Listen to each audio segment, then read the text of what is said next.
दोस्तों दुनिया भर में 18 लाख लोग कोरोना के चपेट में आ गए। Active cases, total cases 18 lakh के आसपास है और डेथ काउंट 1,10,000 के आसपास है।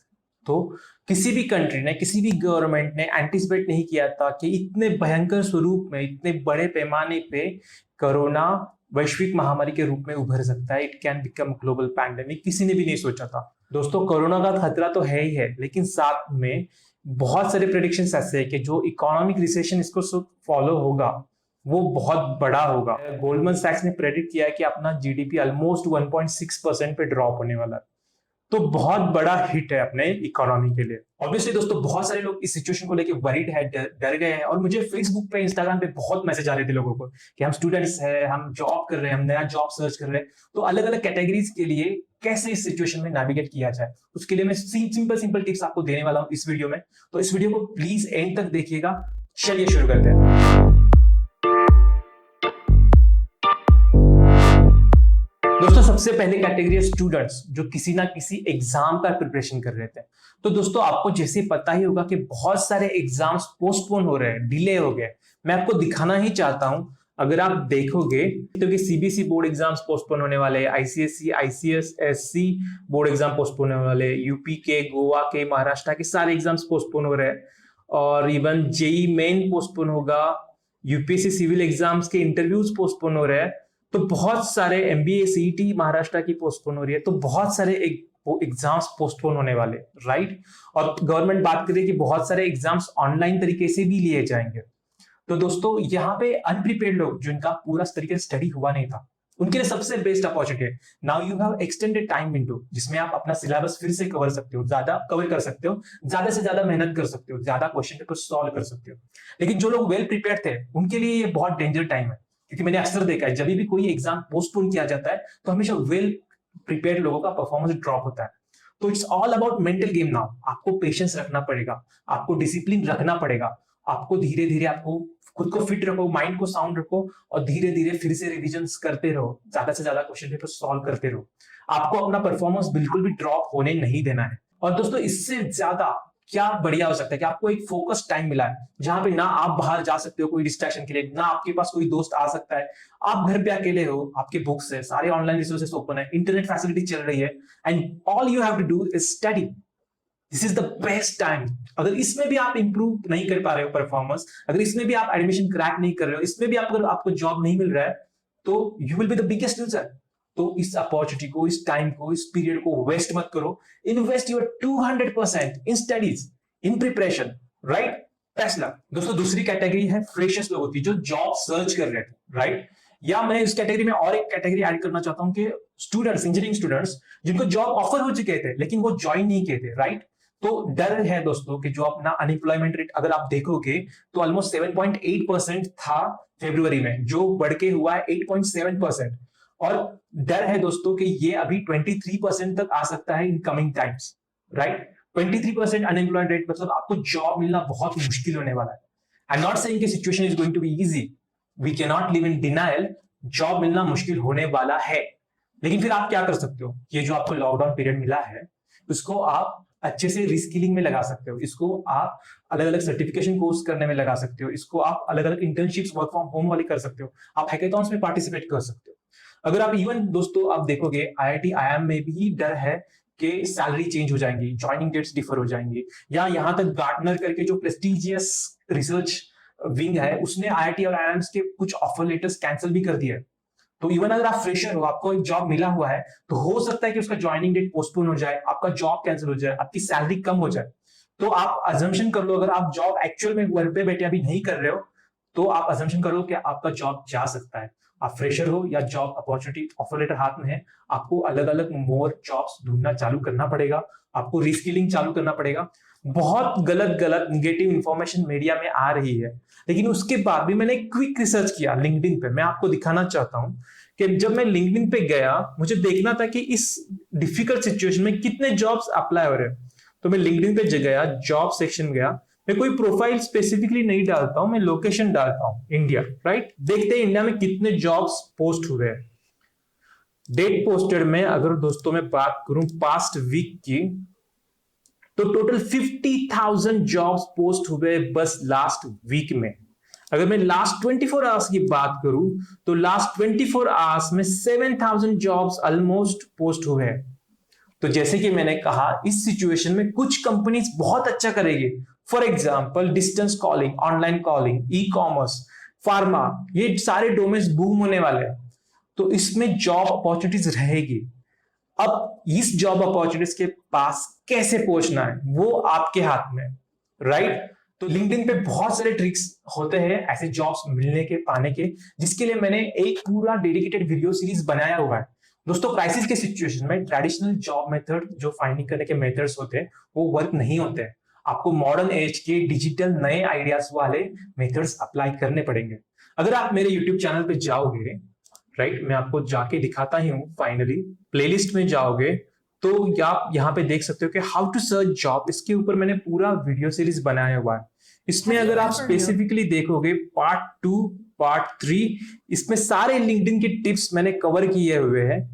ऑलमोस्ट 34-39 मिनट्स का वीडियो है। तो दोस्तों, बहुत लंबा वीडियो है, 34 टू 39 मिनट्स का वीडियो है, जिसमें मैंने एक एक छोटी चीज जो आपको जॉब ढूंढने में मदद कर सकती है वो कवर की हुई है। तो मैं सबको रिक्वेस्ट करता हूं, ये वीडियोस प्लीज देखो। बड़े हैं, भगा भगा के देखो, आपको जो नहीं पता है वो चीजें फाइंड आउट कर लो। लेकिन ये निगेटिव होके बैठना कि अब तो जॉब है नहीं, ये आपको बंद करना पड़ेगा। ये पीरियड आपको यूज करना पड़ेगा खुद के रीस्केलिंग के लिए। दोस्तों, थर्ड कैटेगरी में अपन आते हैं जो एम्प्लॉइज ऑलरेडी है। आपको पता होगा कि बहुत सारे एम्प्लॉइज, आईटी प्रोफेशनल या बहुत सारे अलग अलग सेक्टर्स के लोग वर्क फ्रॉम होम कर रहे हैं। लेकिन आज ही नैस्कॉम के प्रेसिडेंट ने स्टेटमेंट दिया है कि 2 to 3 मंथ्स कोई असर नहीं पड़ेगा आईटी कंपनीज में, because they have strong books, strong cash है उनके पास। लेकिन अगर लॉकडाउन 3-4 मंथ से भी ज्यादा एक्सटेंड होता है इंडिया में, नॉर्मल सी रिज्यूम नहीं होती है जल्दी से जल्दी, then there might be job cuts. आप देख सकते हो कि यहाँ पे एक एस्टिमेट बता रहा है कि 1.25 lakhs ऑफ पीपल इन बस IT sector can lose their jobs. तो दोस्तों, डिफिकल्ट सिचुएशन जॉब करने वालों को भी आ सकता है। स्टार्टअप्स में तो बहुत सारे लोग जॉब लूज करना चालू कर रहे हैं। मेरे रिलेटिव्स में से ही एक्चुअली 1-2 लोगों के जो स्टार्टअप में जॉब कर रहे थे उनके जॉब्स गए हैं दोस्तों। लेकिन एमएनसी में जो लोग हैं वो थोड़े सेफ है अभी के लिए, लेकिन उनको भी प्रॉब्लम्स आ सकती है इन फ्यूचर। तो इस सिचुएशन में दोस्तों आपको शांत रहना पड़ेगा। आपको सिंपल सिंपल ट्रिक्स जो रहती है कॉर्पोरेट में, वो लाइफ में वो इंप्लीमेंट करनी पड़ेंगे। आपको अप्रेजल को इग्नोर करना पड़ेगा। अप्रेजल हो सकता है कि आपका नहीं हो, आपको इतना अच्छा बोनस या इतना अच्छा इंक्रीमेंट नहीं मिले। इस पीरियड में आपको आपकी हेल्थ, वेलनेस, माइंड का फुलफिलनेस, जॉब प्रोफाइल, आपके पास जॉब है, आप लकी हो, और ये सब पे फोकस करके छोटी छोटी चिंताओं से दूर रहना पड़ेगा। और दोस्तों, बहुत सारी छोटी छोटी ट्रिक्स होते हैं। जैसे अभी इस पीरियड में आपको एडवेंचरस नहीं बनना है। पेटी पेटी इश्यूज, जो छोटी छोटी चीजें रहती है ऑफिस में, किसी को मेल में आप खेल रहे हो, छोटी छोटी चीजें हाईलाइट कर रहे हो, ये सब आपको स्टॉप करना पड़ेगा। अगर इतने डिफिकल्ट सिचुएशन में आप अगर मेल पे झगड़ा कर रहे हो, फोन पे झगड़ा कर रहे हो, तो you will come across a immature person, right? तो ये तो पहली ट्रिक हो गई कि सिंपल सिंपल चीजों पे आपको झगड़ना नहीं है। आपको हमेशा ऑर्गेनाइजेशन के ऑब्जेक्टिव समझना है और आपको ओवर कम्युनिकेट करना है। ओवर कम्युनिकेट तो नॉर्मल सिचुएशन में भी करना ही पड़ता है, लेकिन इस सिचुएशन में जब आप रिमोटली काम कर रहे हो तो आपको बॉस को बार बार व्हाट्सएप मैसेज पे स्टेटस बताना, उसको कॉल करना, आपके क्लाइंट को इन्फॉर्मेशन पास ऑन करना, आपके टीम में मॉम सर्कुलेट करना, वेल डॉक्यूमेंट करना, सारी चीज, छोटी छोटी चीजें बहुत इंपॉर्टेंट है। तो पहले मैंने बोला कि थोड़ा सा ब्रॉड माइंडनेस आपका होना चाहिए। सिंपल सिंपल इश्यूज पे झगड़ा मत करो, ओवर कम्युनिकेट करो, डॉक्यूमेंट करो हर एक चीज। और इसके बाद आप एक बेसिक हाइजीन फैक्टर्स है ये सारे। इसके बाद आप थोड़ा स्ट्रेटेजिकली सोचो कि आपके प्रोजेक्ट में आपका डिपेंडेंस कैसे बढ़ सकता है। जितना आप ज्यादा डिपेंडेंस बढ़ाओगे उतने आपके सर्वाइवल के चांसेस बढ़ेंगे, उतना आपका जॉब सेफ होगा। दोस्तों, ये जरूर है कि इकोनॉमी अगर सफर होगी तो बिजनेसेस अफेक्ट होंगे, बिजनेसेस का रेवेन्यू स्ट्रीम कम हो सकता है। लेकिन जैसे कि मैंने बताया कि कुछ सेक्टर्स अगर बैडली अफेक्ट होते हैं तो कुछ सेक्टर्स पॉजिटिवली अफेक्ट होते हैं। जैसे फार्मा, फार्मा इस टाइम में सबसे ज्यादा मूविंग सेक्टर होगा। आपने ऑलरेडी देखा होगा कि यूएस इंडिया में कैसे झगड़ा चल रहा था हाइड्रोक्लोरिन को लेकर, और वो स्टॉक्स हमने भेज दिया। तो pharma is going to be the major winner.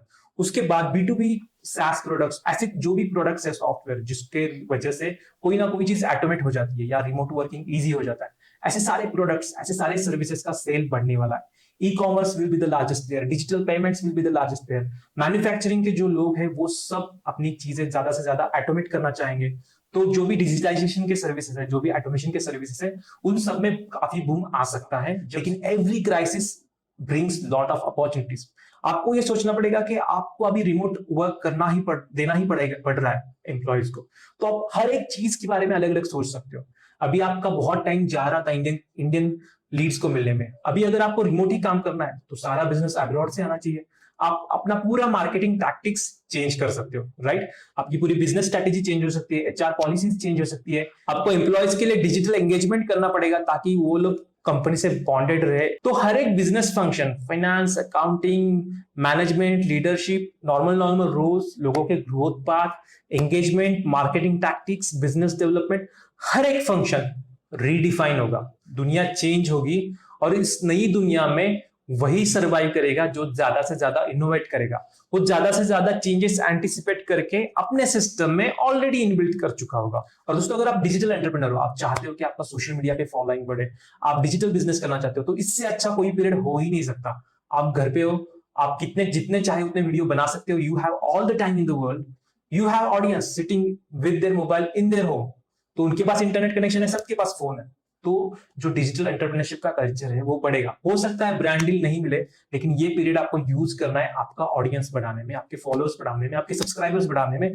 उनसे एंगेज करने में, उनसे बात करने में। दोस्तों, जो कोरोना क्राइसिस का सबसे बड़ा अचीवमेंट है वो है कि ग्लोबलाइजेशन मॉडल का जो भी अपने गवर्नमेंट के पॉलिसीज है, जो कि बिजनेस के पॉलिसीज है, उस सब के लूप होल्स एक्सपोज हो गए। We stand expose. जो भी दोस्तों नई दुनिया बनेगी, मतलब हम नॉर्मलसी पे आएंगे। Human kind has survive 3 lakh years. Homo sapiens ने इस दुनिया में 3 लाख साल सर्वाइव किया है। ये भी एक फेज है, इसको भी हम सर्वाइव कर लेंगे और इसके बाद जो एक दुनिया बनेगी उसमें ये सारे लूप होल्स को ओवरकम करने की कोशिश की जाएगी by technical advancements, by strategic reformations, by policy makings, by making new institutes, और एक अच्छी दुनिया बनाने की कोशिश की जाएगी। It will be a whole new world, it will be a better world full of opportunities for everyone. Right now it's very important कि आप अपना काम करो, खुद को रिस्किल करो, try to help as much as possible, just do your part.